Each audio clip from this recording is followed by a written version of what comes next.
Hello to all my dear friends, here is Shakuntala. मैं आपके लिए एक छोटी सी मोटिवेशनल स्टोरी लेके आई हूँ जिससे हमें सीख मिलती है कि भगवान को आपको कुछ देना है और आपको जो दिया है वो आपसे कोई नहीं छीन सकता और आपको मिलना है वो मिल के ही रहेगा। एक बार एक राज्य था, उसमें एक राजा था। वो बहुत ही दानवीर और बहुत अच्छे सच्चे दिल का था। एक दिन एक आदमी ने बोला कि राजा जी, आप 3 दिन के लिए क्या अपना राज्य मुझे दे सकते हैं? तो राजा ने बोला, ठीक है भाई, अगर आप राज्य मांग रहे हो 3 दिन के लिए तो मैं तुम्हें 3 दिन के लिए राजा बना देता हूँ। उसने उस आदमी को 3 दिन के लिए अपने राज्य का राजा बना दिया। उसको बहुत ऐशो आराम से रहना बहुत अच्छा लगा। 3 दिन बाद जब राजा आया कि मुझे मेरा राज्य वापस लौटा दो, तो बोला, राजा जी, मुझे आप यहाँ पर राजा बन के बहुत अच्छा लगा, बहुत मज़ा आया और मैं अब ये राज्य छोड़ना नहीं चाहता। तो आप क्या हमेशा के लिए मुझे अपना राज्य दे सकते हो? प्रजा उसके अगेंस्ट में थी क्योंकि उनका राजा बहुत ही अच्छा, दयालु, बहुत अच्छा राजा था। लेकिन वो दानवी राजा था, जो भी उससे मांगता था वो दे देता था। तो उसने ईश्वर पर पूरी आस्था रखते हुए अपने राज्य को उसको सौंप दिया और अपनी पत्नी के पास गया और उसको बोला, ये राज्य अब अपना नहीं है तो अपन को यहाँ से चलना पड़ेगा। उसकी पत्नी भी बहुत अच्छी संस्कारी थी, अपने जैसे नहीं थी जैसे अपन झगड़ने लग जाते हैं।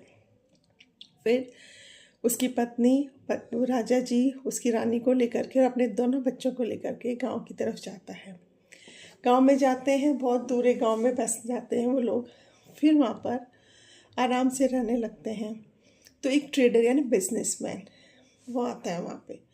वो उसकी रानी को देखता है तो सोचता है, ये तो इतनी गरीब लगती नहीं है, इसकी चाल ढाल से, इसके रंग रूप से ये तो कहीं की महारानी लगती है। उसकी इच्छा हो जाती है कि क्यों ना मैं इसको अपनी लाइफ पार्टनर बना लूँ। तो वो सोचता है, ऐसे तो ये मुझे जाने नहीं देगा इसके साथ। तो उसके पास जाता है और बोलता है, मेरी बीवी प्रेग्नेंट है और उसके बच्चा होने वाला है और कोई भी औरत हमारे खेमे में नहीं है। तो क्या एक दिन के लिए आपकी रानी हमारे साथ जाएगी और मेरी बीवी का या मेरी पत्नी का ख्याल रखेगी? कल सुबह मैं वापस इनको लौटा दूँगा। राजा सोचता है, ऐसी पूरी कंडीशन में भी कोई हमसे मदद मांग रहा है तो हम पीछे क्यों हटें। राजा अपनी रानी को बोलता है, तुम्हें इसके साथ जाना चाहिए और इसकी मदद करनी चाहिए। रानी संस्कारी और अच्छी थी और अपने पति की बात मानती थी। वो राजा जी के कहने से उसके साथ चली जाती है। वो जो मौलवी था, ट्रेडर था, उसकी बहुत अच्छी नीयत नहीं थी।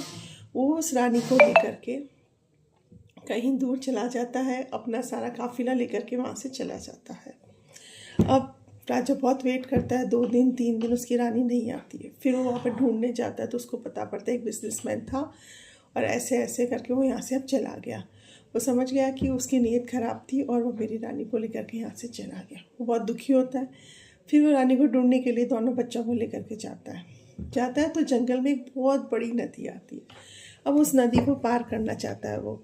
अब दोनों बच्चों को लेके कैसे नदी पार करे? तो एक बच्चे को तो वो किनारे पर बिठाता है और दूसरे बच्चे को कंधे पर बिठा करके वो नदी पार करता है।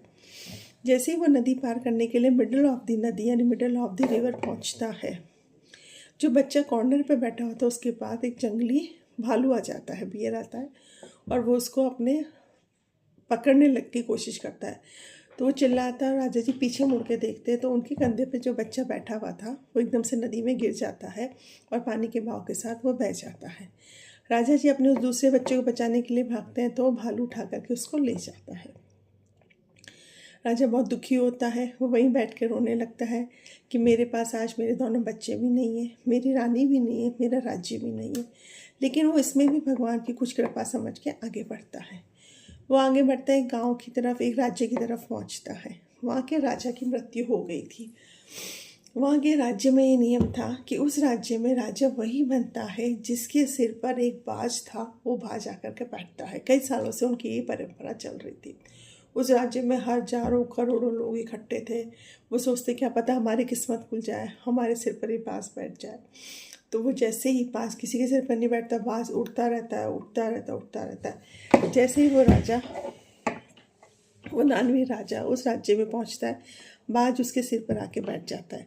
तो जितने भी करोड़ों लोग थे वो उसके पैरों में गिर जाते हैं और बोलते हैं, आप ही आज से हमारे राजा हो। बोला, ऐसे कैसे हो सकता है? मैं तो राजा नहीं हूँ, मैं तो आपको किसी को जानता हूँ कि नहीं, हमारा यही नियम है, जो भी बाज ने चुना है, यानी आप ही परफेक्ट इंसान हो जो कि हमारे राज्य के राजा बन सकते हो।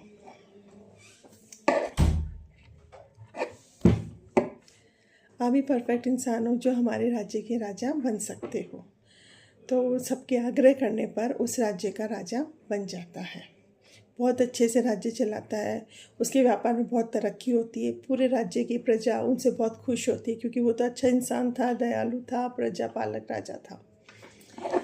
अब वही मौलवी जो उसकी पत्नी को लेके जाता है, वो बिजनेसमैन ट्रेडर, वो भी वहाँ पर बिजनेस करता था और जो राजा एक्सपायर हो गया तो उससे उसके अच्छे संबंध थे। तो एक दिन बिजनेस के सिलसिले में वो आता है, उसको पता पड़ता है जो राजा था वो एक्सपायर हो गया। तो वो चाहता है कि अब जो भी नया राजा है, मेरे को उनसे भी अच्छे संबंध बनाने हैं, अपने बिज़नेस को आगे बढ़ाना है, मेरा बिज़नेस यहाँ बहुत अच्छा चलता था। वो राजा के पास जाता है। अब कई वर्ष बीत गए थे तो वो भी बड़ा हो गया था और वो मौलवी भी बड़ा हो गया था। इसके बीच में बात बताना भूल गई मैं आपको, वो जो दोनों बच्चे थे, जो पानी में बह कर के एक बच्चा गया था, उसको तो किसी मछुआरे ने बचा लिया और उसी ने उसको पाल पोस के बड़ा किया।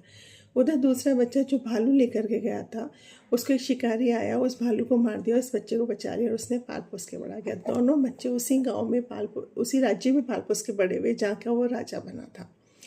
दोनों बच्चे उसी राजा के अंगरक्षक बन गए क्योंकि बहुत अच्छे निपुण थे वो तलवारबाजी और तीरबाजी के अंदर, तो उसी राजा के अंगरक्षक बन गए। लेकिन उनको नहीं पता था कि हम दोनों रियल ब्रदर्स हैं, ये हमारे फादर हैं।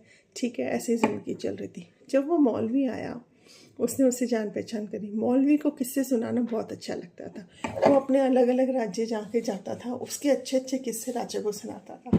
राजा को भी उसके किस्से बहुत अच्छे लगते थे। दोनों में बहुत अच्छी घनिष्ठ मित्रता हो गई। एक दिन राजा ने बोला कि ऐसे करो, वो बिजनेसमैन जो भी ट्रेडर, उसको बोला कि आज आप मत जाओ, रात भर आप मुझे अपने किस्से सुनाओ, मुझे आपके किस्से सुनने में बहुत आनंद आता है।